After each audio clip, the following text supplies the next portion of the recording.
గత 2 రోజులుగా ఆంధ్ర తెలంగాణలో భారీ వర్షాలు కురుస్తున్నటువంటి సందర్భంలో ఈరోజు కూడా శుక్రవారం దాదాపుగా 11:30 అయింది. మళ్ళీ వర్షం స్టార్ట్ అయింది విజయవాడలో. తుఫాన్ అని అంటున్నారు.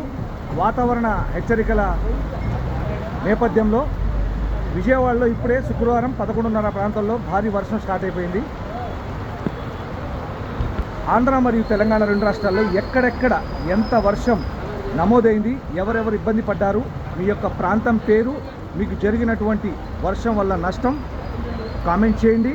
ఎందుకంటే శీతాకాలం స్టార్ట్ అయిపోయింది, వర్షాకాలం ముగిసింది. అయినా కూడా ఈ అకాల వర్షాలు, ఈ తుఫాన్లు దేనివల్ల సంభవిస్తున్నాయి అనేది మీ యొక్క సలహాలు, సూచనలు కూడా కామెంట్ రూపంలో తెలియజేయండి. చూస్తున్నారుగా మీరు, విజయవాడలో ఆల్రెడీ భారీ వర్షం స్టార్ట్ అయిపోయింది. నిన్న గురువారం, మొన్న బుధవారం 2 రోజులు ఏకధాటిగా కుండపోత వర్షం కురిసింది.